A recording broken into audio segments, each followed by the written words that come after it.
Marriage சரி, காதல் திருமணம்னு சொன்னோன்னு அங்கதான் கஷ்டமா போச்சு.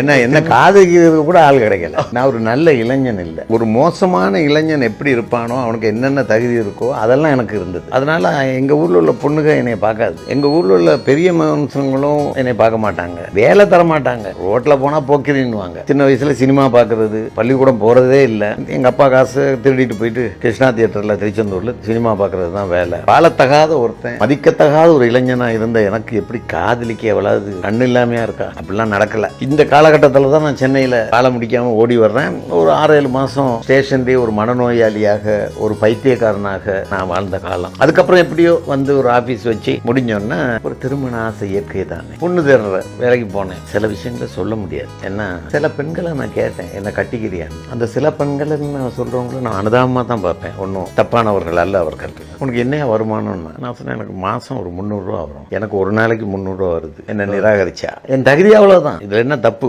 சரி, அப்படியே போச்சு. அப்புறம் நிறுவனம் ஒரு 10,000 ரூபாய் அட்வான்ஸ் கொடுத்து 1000 ரூபா வாடகையில மதுரா டிராவல்ஸ் 1986 ஆரம்பிக்கிறேன். அப்படியே ஒரு ஆஃபீஸ் வச்சுட்டானேன்னு சொல்லி எங்கள் அண்ணன் முறையானவர் வர்றாரு. இந்த தம்பி ஒரு கல்யாணம் கட்டிக்க தம்பி. இப்போ நானும் ட்ரை பண்ணுறேன், 4-5 வருஷமா ஒன்றும் வர மாட்டேங்குது. நான் பார்க்குறேன், சரி பாருங்க. போனாலும் திரும்ப வந்தார். ஒரு 2 வாரத்தில் தம்பி ஓகேன்ட்டாங்க. எனக்கு ஷாக்.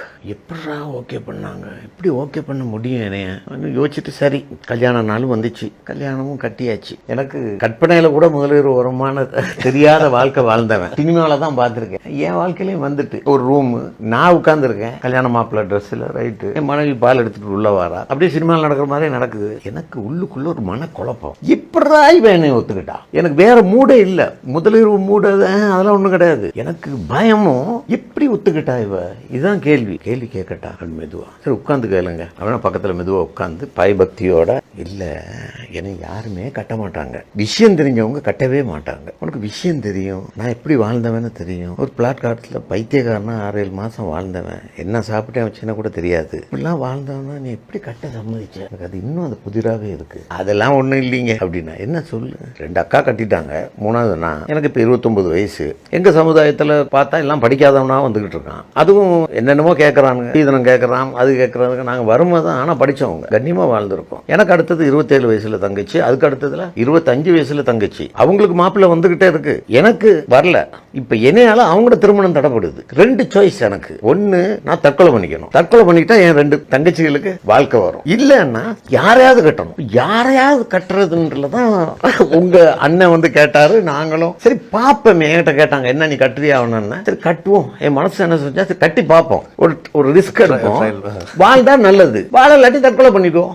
ஏன் முன்கூட்டியே தற்கொலை பண்ணணும்? அதனாலதான் தற்கொலையா நீயா 2 சாய்ஸ் தான் எனக்கு. சரி நான் உன்னை கட்டி பார்க்கறேன் அப்படின்னு கட்டியிருக்கேன். அந்த ஒரு வார்த்தையில என் தலைக்குள்ள 1000 மொழி சத்தம் டப்பு டப்பு டப்பு டப்புன்னு அடி அடி அடி அடி அடி அடி அடி அடின்னு அடிச்சிச்சு. அன்றிலிருந்து நான் எங்கள் அம்மா பேச்சு எல்லாம், எங்கள் அம்மா என்ன வளர்த்தாங்க, அதுக்கெல்லாம் சான்ஸே இல்லை.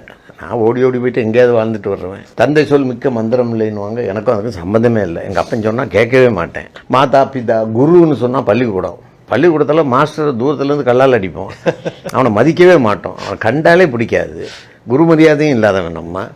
எங்கள் ஊரில் அறுபடை வீட்டில் பெரிய வீடு, திருச்செந்தூரில் எங்கள் கோயில் பக்கம் தலை வச்சே படுக்கிறது இல்லை. நமக்கு மாதாவும் இல்லை, பிதாவும் இல்லை, குருவும் இல்லை, தெய்வமும் இல்லைன்னு ஆன ஒரு வாழ்க்கை. இந்த வாழ்க்கையில் இப்படி மனைவி உருவத்தில் வந்து நிற்க உள்ளி சத்தம் உள்ள அடிக்குது. இதயத்துலேருந்து என்னமோ ஈரம் கசியுது லேசா உள்ளுக்குள்ள இருந்து. அப்பதான் ஒரு மனிதன்ற ஒரு மனுஷன் பறக்கிறான் புதுசா. முதலிரவில் முத எனக்குள்ள ஒரு மனுஷன் பறக்கிறான். அன்றிலிருந்து என் மனைவியே எனக்கு மாதா, என் மனைவியே எனக்கு பிதா, என் மனைவியே எனக்கு குரு, என் மனைவியே தெய்வம்.